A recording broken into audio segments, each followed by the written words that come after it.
Hello everyone, I hope you're having a great day. Tonight's story begins with a routine police stop.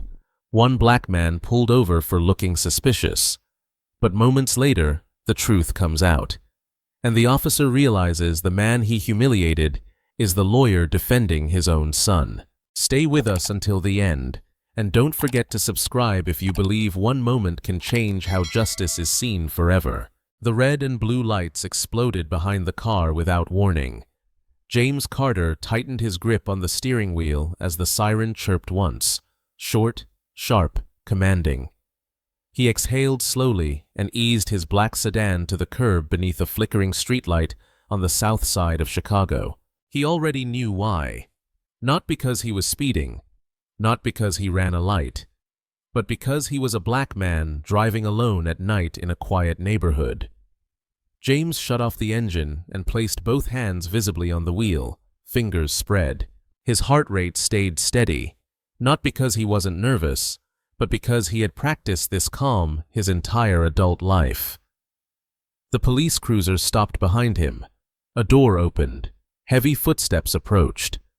"Driver, keep your hands where I can see them." The voice was firm, controlled, white. James stared straight ahead. "My hands are on the wheel, officer." A flashlight beam swept across the interior of the car, lingering too long on his face, his suit jacket, the leather briefcase on the passenger seat. License and registration. James moved slowly, deliberately. Any sudden motion could change the night forever. As he handed over his documents, he finally looked up. Officer Michael Reynolds stood inches from the window, tall, broad-shouldered, one hand resting casually but intentionally near his holster. His jaw was tight, eyes sharp, scanning James like a puzzle that didn't fit. "Where are you headed tonight?" Reynolds asked. James kept his voice even. "Home." Reynolds raised an eyebrow. "At this hour?"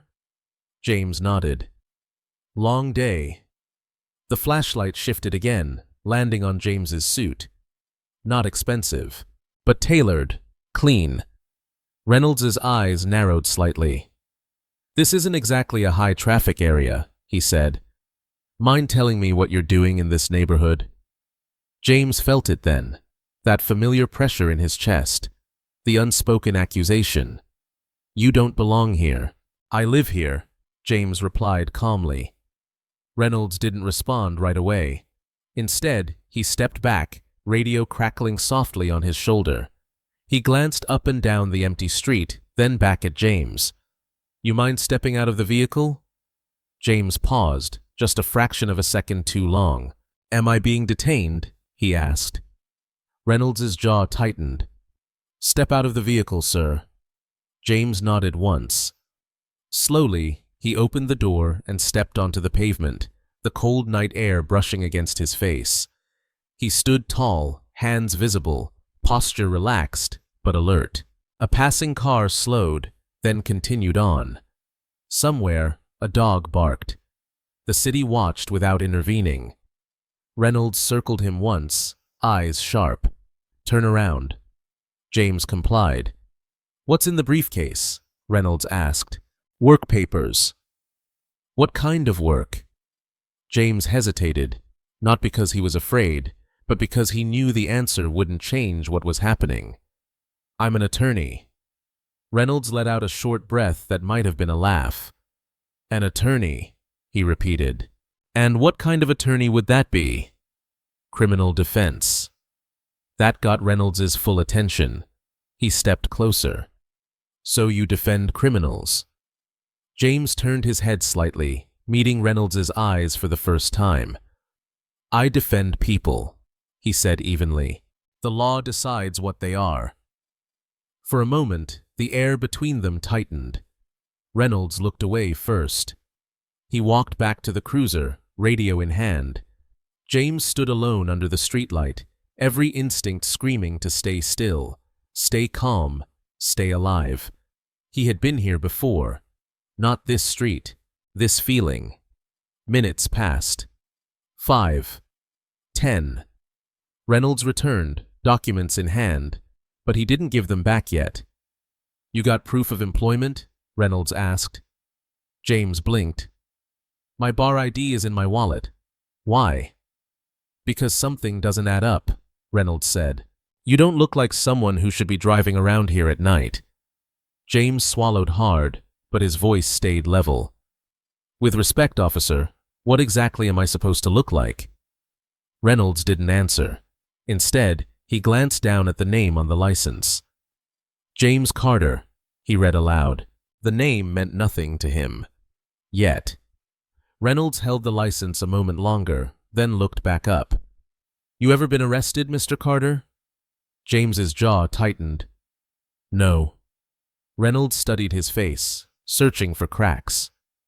You nervous? He asked. James met his gaze. I'm being stopped without cause. I think that's a reasonable reaction. Reynolds stared at him. Then, finally, he handed the license back, but not the registration. Sit tight, he said. I'm running your name. As Reynolds walked away again, James felt the weight of the moment settle into his bones. This was how it started. A stop, a suspicion, a narrative built without evidence. He looked up at the night sky and forced himself to breathe, because James Carter knew something Officer Reynolds didn't. Tomorrow morning, he would stand in a courtroom downtown, and he would defend a 19-year-old boy named Ethan Reynolds, the officer's son. If this scene has you on edge, subscribe to the channel and stay with us, because in the next scene, this routine stop will turn into something neither man is prepared for, and the balance of power will begin to shift. The night stretched longer than it should have. James Carter stood beneath the streetlight, the cold seeping through the soles of his shoes, while the red and blue lights continued to pulse behind him, slow, relentless, impossible to ignore. Each flash painted his face in alternating colors, turning him into a spectacle on an otherwise empty street. He could feel eyes on him, even when no one was watching. From inside the cruiser, Officer Michael Reynolds typed into the computer, his face illuminated by the glow of the screen. He glanced up occasionally, eyes sharp, measuring, waiting for something to confirm the story he had already written in his head. James kept his hands visible at his sides. He had learned that lesson early. A memory surfaced uninvited. His father's voice, calm but urgent, spoken years ago. Never give them a reason to misunderstand you. Reynolds stepped out of the cruiser again. Spread your feet, he ordered. James froze for a fraction of a second. Officer, he said carefully, am I under arrest? Reynolds's eyes hardened. I didn't say that. Spread your feet. James obeyed. The pavement was cold beneath his shoes. His suit jacket hung open, exposing the crisp white shirt beneath. Clean, pressed, professional. It didn't matter. Reynolds moved behind him, close enough that James could hear his breathing. The officer's hands hovered near his waist, not touching, but close enough to remind James who held the power. You carrying anything illegal? Reynolds asked. No. Any weapons? No. Anything I should know about? James swallowed. No, sir. Reynolds circled him slowly, like a man inspecting a car for dents. His flashlight traced James's outline, lingering on his pockets, his shoulders, his face. Why are you dressed like that? Reynolds asked. James frowned slightly. Because I came from work. Reynolds stopped in front of him. And you expect me to believe that? James met his gaze. I don't expect anything. I'm answering your questions. Reynolds tilted his head. You know how many people tell me they're lawyers? James's voice stayed steady. I imagine quite a few. Reynolds let out a short, humorless laugh. Yeah. Funny thing is, most of them don't look so out of place. There it was. James felt the words land, not as an insult shouted, but as one quietly implied. Out of place. A car passed slowly at the end of the block. James saw its headlights hesitate, then continue on. No one stopped.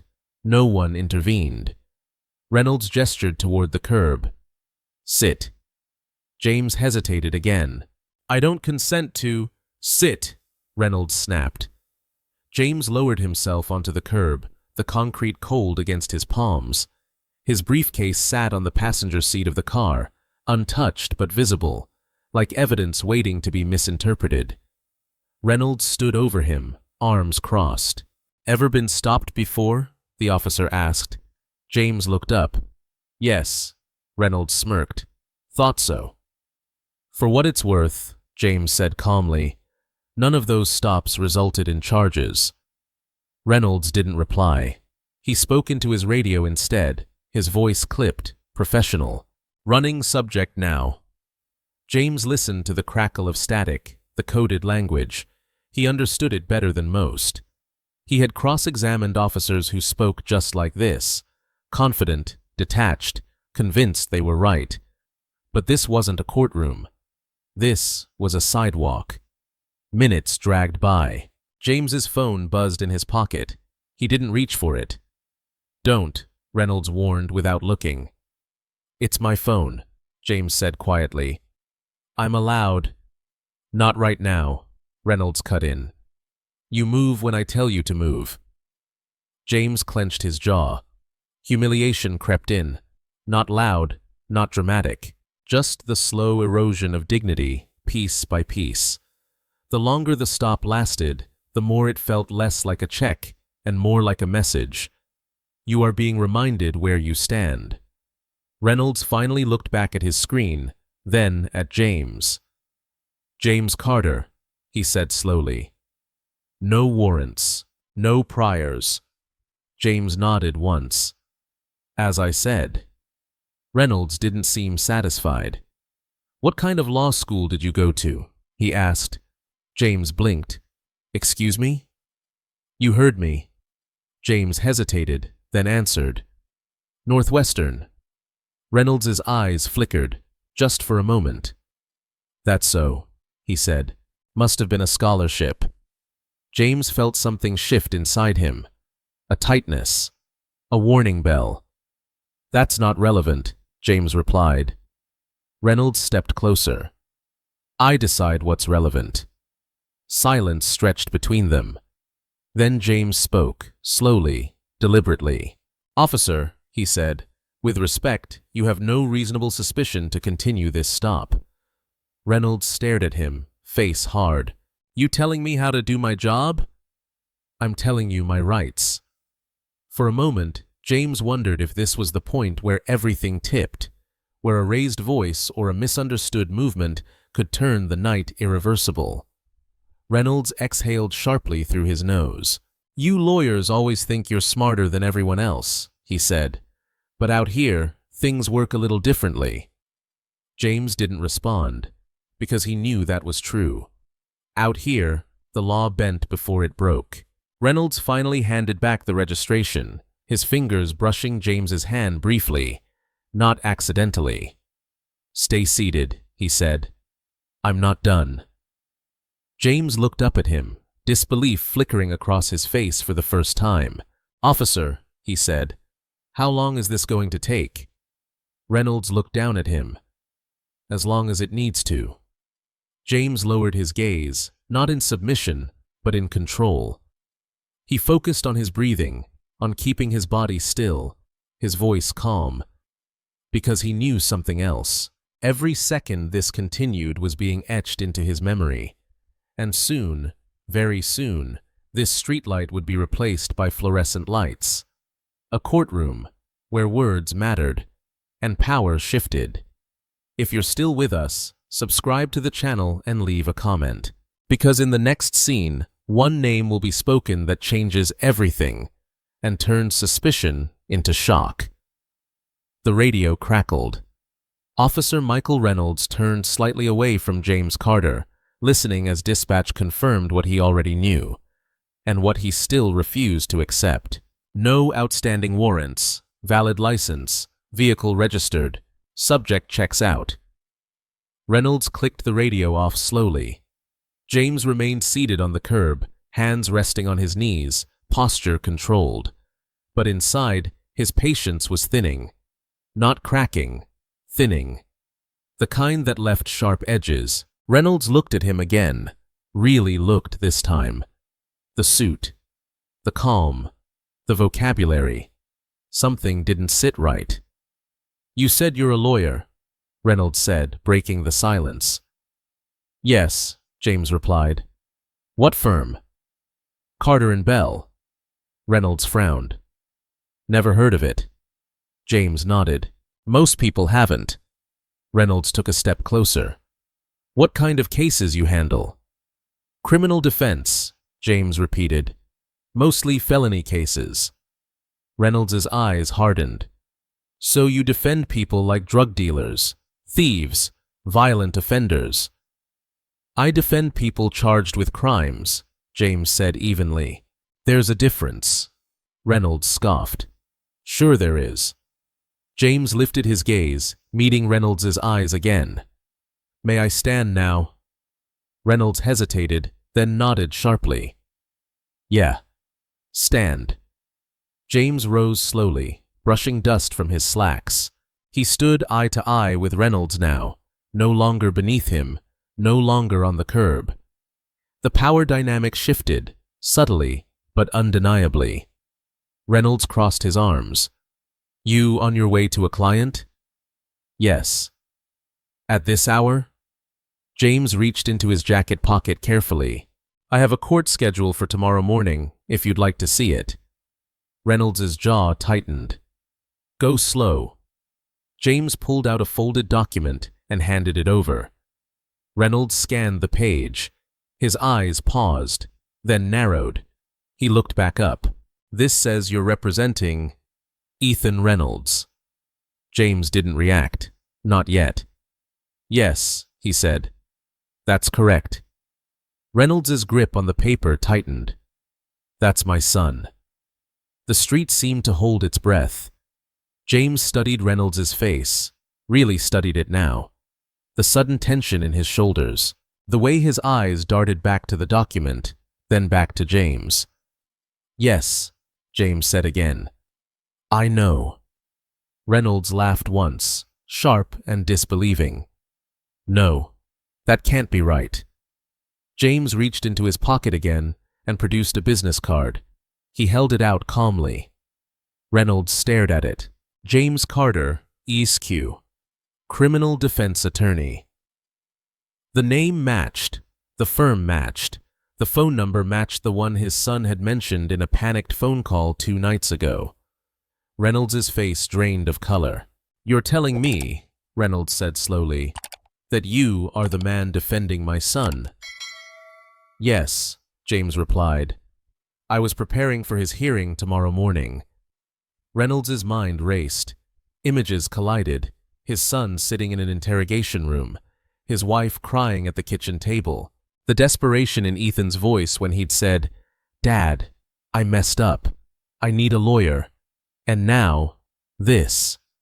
Reynolds looked around instinctively, as if expecting someone else to step in and correct reality. "You're lying," he said. James didn't flinch. "You're welcome to call my office." Reynolds stared at the business card again. His hand trembled slightly.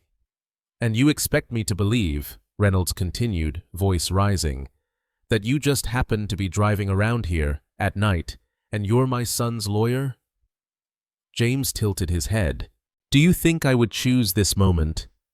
Reynolds opened his mouth, then closed it. Silence stretched between them, heavy and electric. James spoke again, his voice low but firm. "Officer Reynolds," he said, deliberately using the name, "I didn't bring up your son because I didn't want this stop to become personal. But now that it has, I think it's important you understand something." Reynolds stared at him. "You are currently detaining the attorney representing your son," James continued. "Without probable cause." Reynolds felt heat rush to his face. "You don't get to threaten me," he snapped. "I'm not threatening you," James replied. "I'm informing you." Reynolds looked down at his hands. They were clenched into fists. "You think because you wear a suit, you're untouchable?" Reynolds said bitterly. James's expression hardened for the first time. No, he said. I think because I know the law, I know when it's being violated. Reynolds stepped back. The power he had wielded minutes ago now felt unstable, like a floor shifting beneath his feet. His radio crackled again. He ignored it. You're free to go, Reynolds said abruptly, shoving the papers back into James's hands. James didn't move. Officer, he said calmly, I'd like your badge number. Reynolds froze. For my records, James added. Reynolds hesitated, then recited it stiffly. James nodded, committing it to memory. He turned back toward his car, opened the door, and paused. Without looking back, he said, I'll see you tomorrow. Reynolds watched him drive away, the red taillights disappearing into the darkness. The street felt colder now, quieter. Reynolds stood alone beneath the flickering light, the weight of what had just happened pressing down on him. He had stopped a man for looking suspicious. That man now held his son's future in his hands. If this moment hit hard, subscribe to the channel and stay with us. Because in the next scene, the uniform won't matter, the badge won't protect anyone, and the consequences of this stop will echo in a courtroom where truth has nowhere to hide. The street was quiet again. Too quiet. Officer Michael Reynolds remained standing beneath the streetlight long after James Carter's taillights vanished. The cruiser's engine idled behind him, a low mechanical hum that suddenly felt louder than it should have. He replayed the moment in his head. James Carter, attorney, my son's lawyer. Reynolds shook his head once, as if that might reset reality. No, he muttered. No way. He climbed back into the cruiser and slammed the door harder than necessary. The interior smelled faintly of coffee and leather, familiar, grounding. He gripped the steering wheel, knuckles whitening. This was a coincidence, a trick, a misunderstanding. He picked up the radio. Dispatch, Reynolds said, forcing his voice steady. Run that name again. James Carter. I want everything. Static. Then a pause. Already confirmed, Sergeant. Clean record.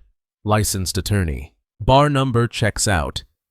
Reynolds stared straight ahead. Copy, he said shortly, clicking the radio off. He leaned back in his seat, jaw tight. He had no right to talk to me like that, Reynolds told himself, uniform or not.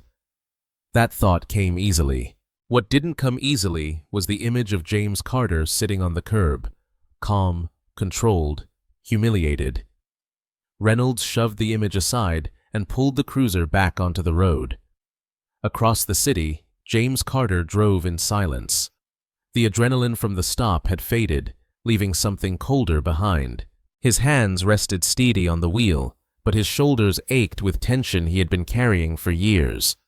He exhaled slowly at a red light, eyes reflecting the glow. Not tonight, he thought.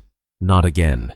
He pulled into the underground garage of his apartment building, parked, and sat for a moment before turning off the engine. He reached for his briefcase, then paused. Inside it was the file marked Ethan Reynolds. James had reviewed it dozens of times already.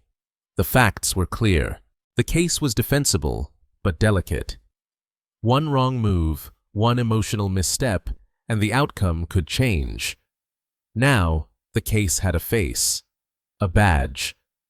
James closed his eyes briefly. This doesn't change anything, he told himself. It can't.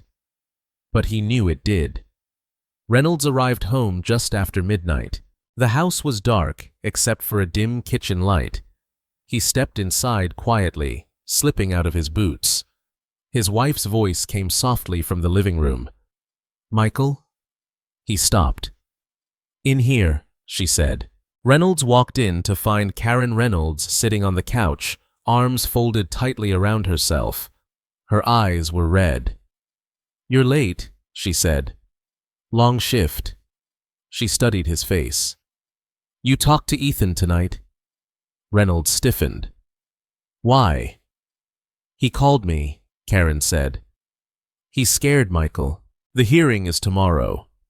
Reynolds nodded once. I know. And the lawyer? She asked. Did you talk to him? Reynolds hesitated, just long enough. I saw him, he said. Karen sat up straighter. Saw him? Reynolds rubbed a hand over his face. I pulled him over.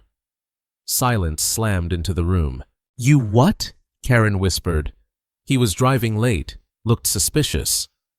Karen stared at him. Michael, you pulled over our son's lawyer? Reynolds bristled. I didn't know it was him at first. And when you found out?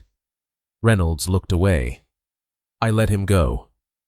Karen stood abruptly. You let him go? After humiliating him on the street? Reynolds snapped back. You weren't there. No, Karen said sharply. But I know you.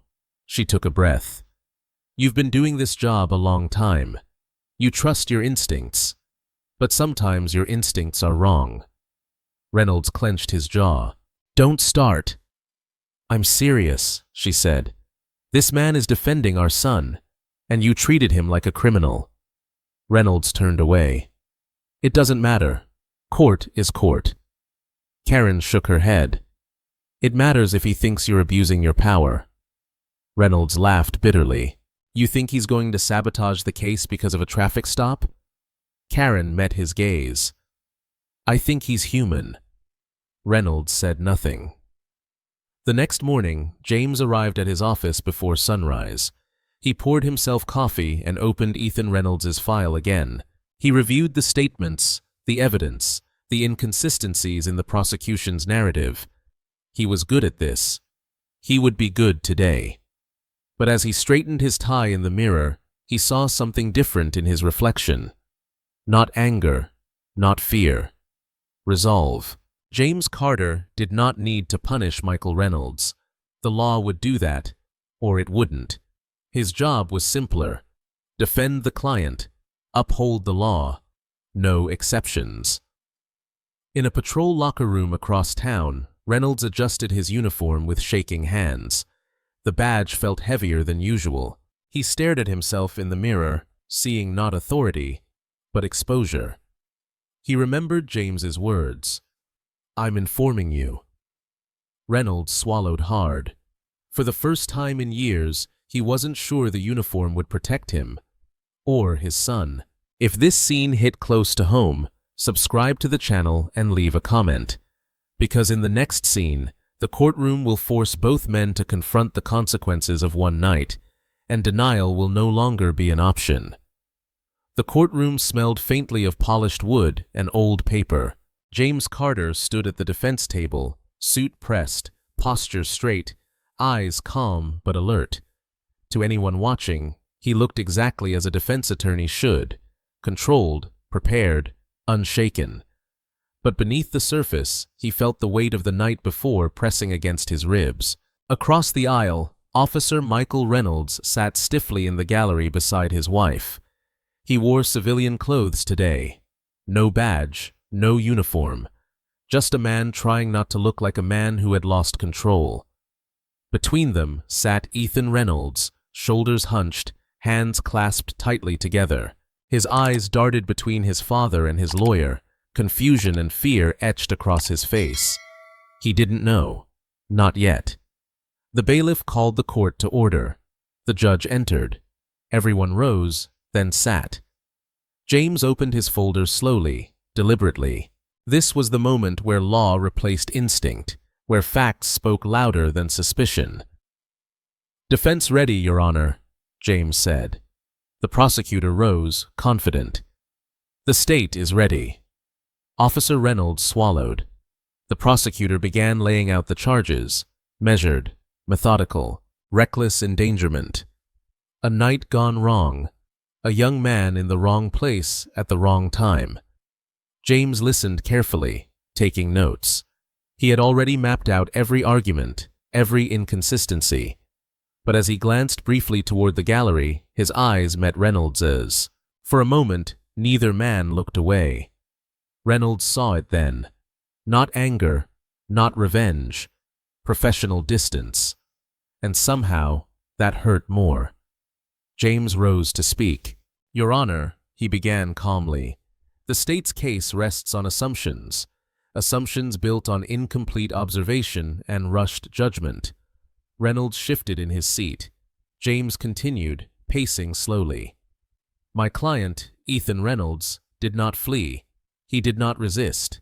He complied fully." He paused. "And yet, he was treated as a threat before he was treated as a person." The words struck Reynolds like a physical blow. James didn't look at him. He didn't have to. The judge listened intently as James dismantled the prosecution's narrative piece by piece. Timestamps didn't align. Witness descriptions conflicted. Procedure hadn't been followed precisely. Ethan's breathing slowed as the tension in the room shifted. For the first time since his arrest, hope flickered. Reynolds watched in silence as the man he had humiliated on the street now stood as the strongest voice protecting his son. Every sentence carried irony. Every objection overruled felt like judgment, not from the court, but from himself. The prosecution rested. James sat. The judge leaned forward. "The defense has raised significant issues," she said. "We will recess briefly." The gavel struck. Ethan turned to James, eyes wide. "Thank you," he whispered. James nodded once. "That's my job." Reynolds stood slowly as the courtroom emptied. His wife touched his arm. "You need to talk to him," she whispered. Reynolds nodded, throat tight. In the hallway outside the courtroom, James stood alone, reviewing notes.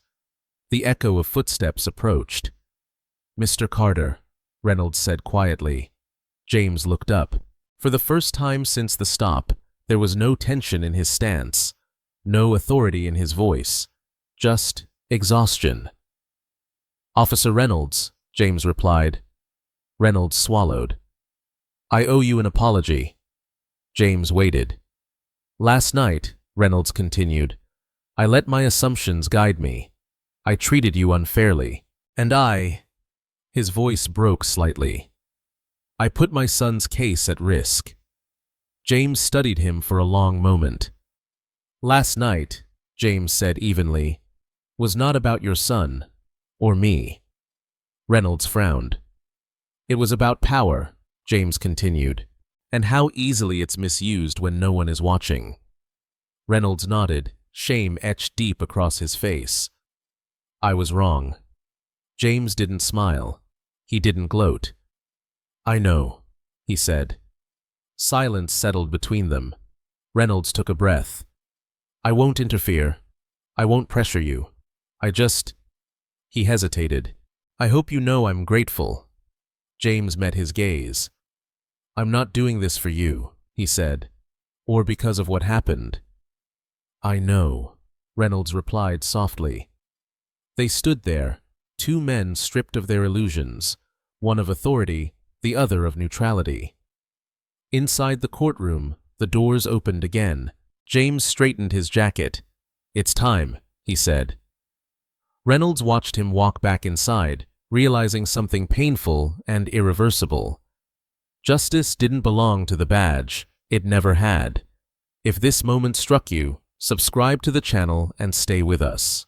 Because in the next scene, the verdict will come, and with it, consequences that extend far beyond the courtroom walls. The courtroom was silent as the judge returned to the bench. Everyone rose. Ethan Reynolds stood between his attorney and the defense table, shoulders tense, jaw clenched so tightly it ached. His eyes flicked once toward his father in the gallery, just a glance, quick and desperate. Officer Michael Reynolds couldn't meet it. He stared straight ahead, hands folded, nails pressing into his palms. He had worn a uniform for more than 20 years, but nothing had ever made him feel smaller than sitting here without it. The judge cleared her throat. "After reviewing the arguments and evidence presented," she began, "this court finds that the prosecution has failed to establish probable cause sufficient to proceed on the primary charge." Ethan's breath caught. Reynolds felt his chest tighten. "The motion to dismiss is granted," the judge continued. "The charges are reduced, pending administrative review." The gavel struck. The sound echoed louder than it should have. For a moment, no one moved. Then Ethan exhaled sharply, like a man surfacing from deep water. He turned to James Carter, eyes wide, disbelief and relief crashing together. "Is it?" Ethan whispered. James nodded once. "It's over." Ethan sagged forward, pressing his hands to the table. His mother began to cry softly in the gallery, relief breaking through weeks of fear. Michael Reynolds remained frozen. His son was free. But the victory tasted bitter. People began to file out of the courtroom. Conversations buzzed softly, a dozen private realities unfolding at once. James gathered his papers carefully, methodical as ever. Michael stood slowly, his legs stiff. He had imagined this moment all night. The verdict, the relief, the release. But now that it had arrived, something else filled the space where gratitude should have been. Shame. In the hallway, reporters clustered around another case down the corridor. No one paid attention to Reynolds as he stepped aside, leaning against the wall as if he needed it to stay upright. James emerged moments later. Their eyes met again. This time, Reynolds spoke first. "You won," he said quietly. James shook his head. "The law worked." Reynolds nodded, but his voice faltered. "Because of you." James didn't respond immediately. They stood there, surrounded by the echo of footsteps and distant voices. "I keep replaying it," Reynolds said. "The stop, the way I talked to you, the way I looked at you." James waited. "I've testified against people," Reynolds continued. "Arrested them, watched them stand where my son stood today." His voice cracked. "And I never asked myself what it felt like on the other side." James finally spoke. "It felt like this," he said, "like your humanity is conditional." Reynolds flinched. "I didn't see you as a lawyer," Reynolds admitted, "or a professional. I saw what I wanted to see." James nodded once. "That's the problem." They walked together out of the courthouse, the city noise rushing in to fill the silence. Outside, the sky was overcast, heavy with unspent rain. Ethan and his mother waited by the steps. "Dad," Ethan said cautiously. Reynolds turned to him, really looking at his son now, not as an extension of his authority, but as a young man who had come dangerously close to losing everything. "You're going home," Reynolds said, voice thick. "That's all that matters." Ethan glanced at James. "Thank you," he said again, more firmly this time. James nodded. "Stay out of trouble," he said gently. A faint smile flickered across Ethan's face.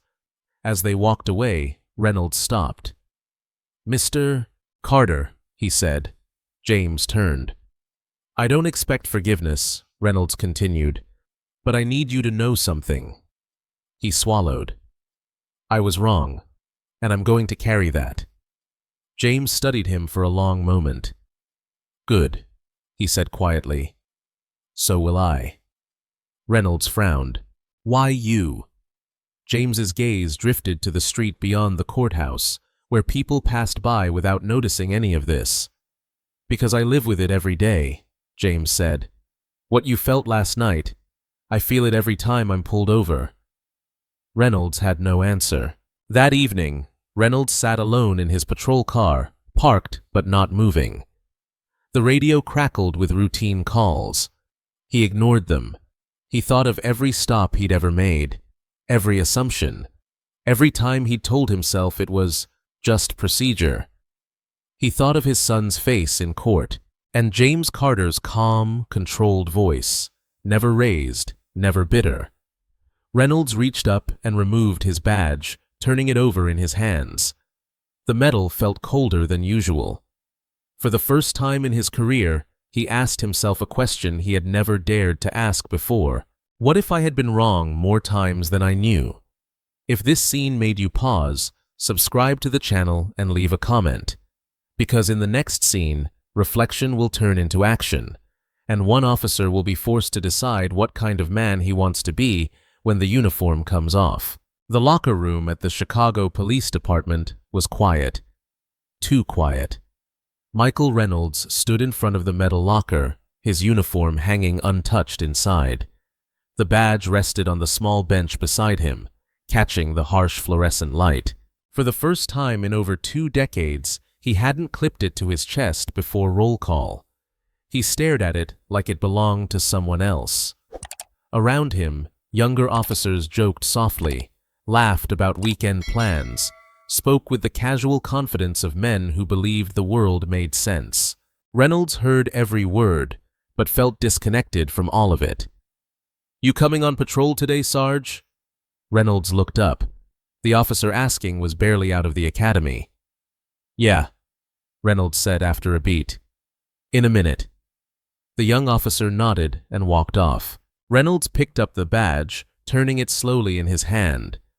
He remembered the first day he'd worn it, how heavy it had felt then, how proud he'd been. Somewhere along the line, the weight had changed. Now it felt sharp. He clipped it on and stepped out. Later that day, Reynolds sat in a marked cruiser with his new partner, a young black officer named David Miller.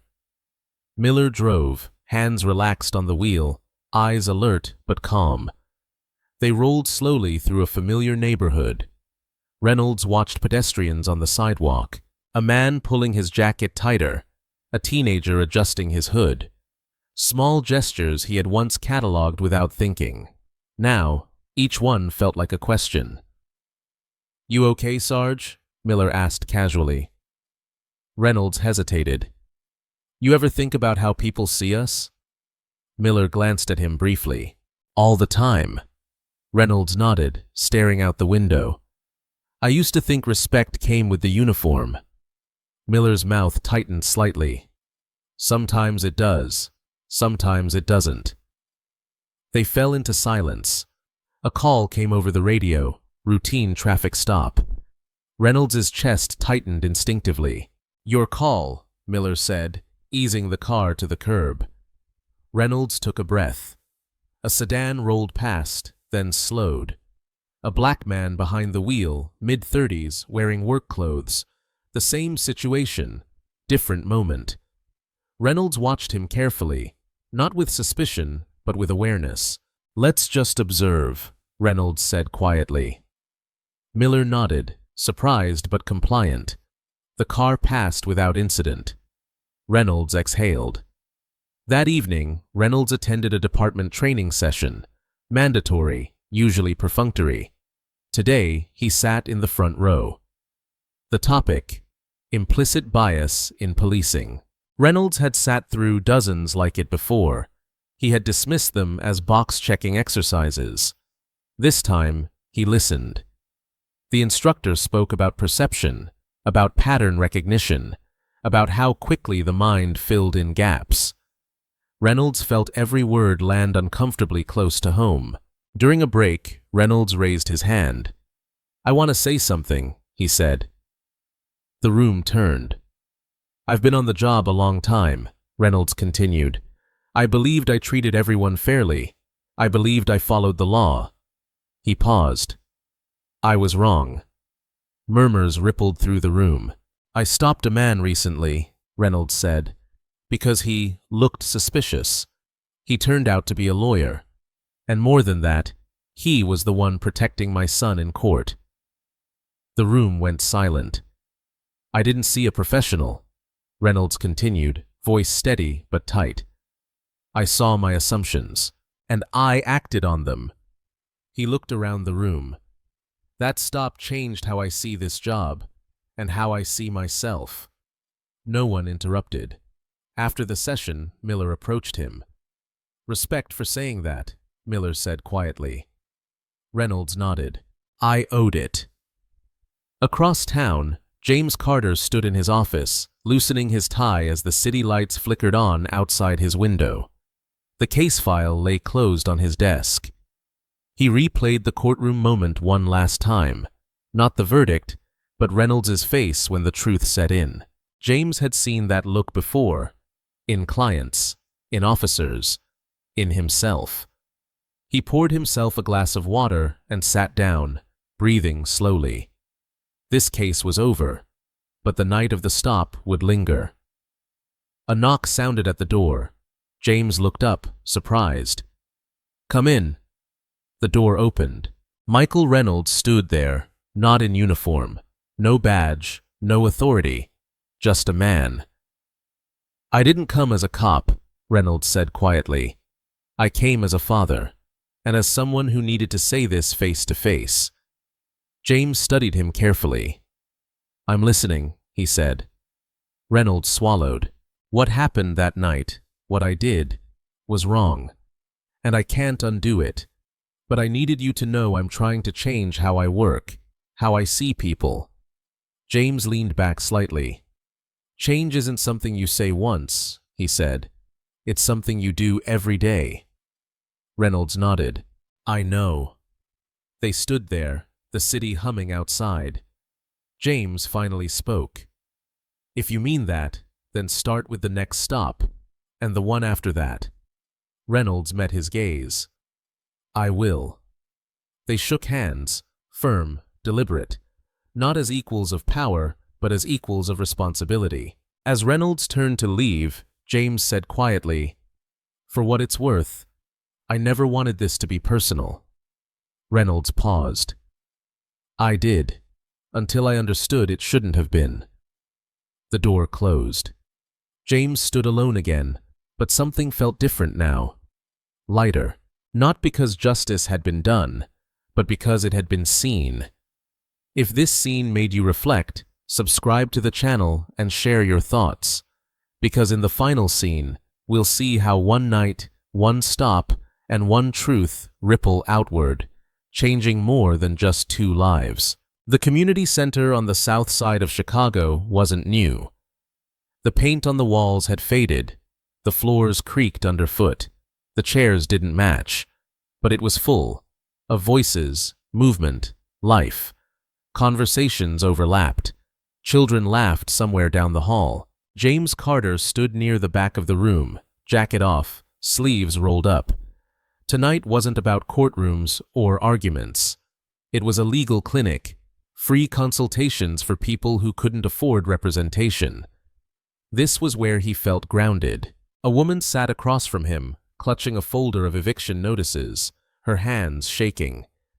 "They told me I have 10 days, she said quietly. James nodded, listening carefully. "Okay, let's slow down and take this step by step." That was when the room shifted. Not loudly, not dramatically, just a subtle change in energy. James looked up. Michael Reynolds stood at the entrance. No uniform, no badge, no authority. Just a man standing awkwardly near the door, hands clasped together, unsure if he belonged. Several people noticed him immediately. Conversations dipped.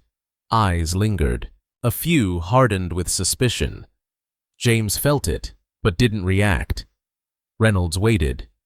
When James finished with the woman and directed her to a volunteer, he stood and walked toward Reynolds. "Didn't expect to see you here," James said calmly. Reynolds nodded. "I wasn't sure you would." They stood a few feet apart. "This place," Reynolds said, gesturing slightly. "You run this?" "I help," James replied. "Others do more." Reynolds swallowed. "I didn't come to talk about work." James studied him. "Then why are you here?" Reynolds took a breath. "I came to apologize," he said. "Not as a cop, not as someone whose son you defended, but as a man who disrespected another man." The words landed quietly, but heavily. James didn't interrupt. "I've apologized before," Reynolds continued, "in my career, to citizens, to suspects. But this," he shook his head, "this feels different."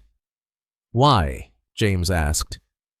"Because I didn't just make a mistake," Reynolds said. "I acted on something I didn't want to admit I carried." James folded his arms, listening. "I thought I was fair," Reynolds said. "I told myself I was. But when I saw you that night, all I saw was what fit my story, not who you actually were." James held his gaze. "You're not the first," James said quietly, "and you won't be the last." Reynolds nodded. "That doesn't make it right." "No," James agreed. "It doesn't." They stood there, surrounded by people who had spent their lives being watched, judged, questioned. Reynolds glanced around the room. "I've walked past places like this my whole career," he said. "Never stepped inside." James looked at him. "What do you see now?" Reynolds hesitated. "People who were never given the benefit of the doubt." James nodded once. "That's a start." Reynolds reached into his pocket and pulled out something small. His badge. He held it out, not offering it, just showing it. "This used to mean certainty to me," Reynolds said. "Now it feels like a question." James looked at the badge, then back at Reynolds. "Good," he said. "It should." Reynolds let out a shaky breath. "I can't undo what I did, but I want to be better than it." James studied him carefully. "Then don't look for forgiveness," he said. "Look for consistency." Reynolds nodded slowly. "I will." They stood in silence for a moment. Then James extended his hand. Reynolds took it. The handshake was firm, but not celebratory, not symbolic. It was a commitment. As Reynolds turned to leave, a young boy near the door watched him closely. Reynolds noticed and paused, lowering himself slightly. "Hey," Reynolds said gently. "You okay?" The boy nodded, cautious. Reynolds straightened and walked out. James watched him go, not hopeful, not cynical, just aware. If this moment stayed with you, subscribe to the channel and leave a comment. Because in the final scene, we'll see how apologies only matter when they're followed by action, and how one choice can quietly change the future. The street was quiet, not empty, but calm in a way that felt deliberate, as if the city itself had decided to pause. James Carter drove slowly through the neighborhood, the glow of streetlights reflecting across his windshield. His hands rested comfortably on the steering wheel. His suit jacket lay folded on the passenger seat. Another late night. Another long day. But this time, there was no tension in his chest, no anticipation of flashing lights behind him. He stopped at a red light and glanced at his reflection in the rearview mirror. The man looking back at him looked tired, but steady, grounded. He exhaled. The light turned green. A block later, a police cruiser rolled past in the opposite direction. It slowed slightly. James felt the familiar instinct stir, muscle memory built from years of experience. Then the cruiser kept going. James didn't smile. He didn't celebrate. He just kept driving. Across the city, Michael Reynolds stood in front of a small group of officers in a briefing room at the Chicago Police Department. He wasn't at the head of the room. He wasn't commanding attention. He was standing beside a whiteboard, sleeves rolled up, voice calm. "This isn't about policy," Reynolds said. "You all know the rules. This is about judgment." The room was quiet. "I made a stop weeks ago," he continued. "A legal stop, but not a justified one." Some officers shifted uncomfortably. "I acted on instinct instead of information," Reynolds said, "and that instinct was wrong." He paused, letting the words settle. "I didn't see a person. I saw a suspicion." A young officer raised his hand. "Sarge, what changed?" Reynolds didn't hesitate. "I did." He looked around the room. "Because that man I stopped turned out to be the lawyer defending my son, and because he showed me more restraint than I showed him." No one spoke. Reynolds finished quietly. "Every stop you make is a mirror. What you bring into it, you'll see reflected back." He stepped away from the board. Later that evening, Reynolds sat alone in his patrol car, parked outside a convenience store. He watched people come and go. Teenagers laughing. A woman juggling grocery bags. A man locking his bike. Ordinary moments. Reynolds rested his hands on the steering wheel, but didn't reach for the radio. For the first time in years, he felt the weight of every decision before making it. At the community center, James closed his laptop and stacked a few files. The legal clinic was over for the night. Volunteers said their goodbyes. The room slowly emptied. James paused near the door, turning off the lights one by one.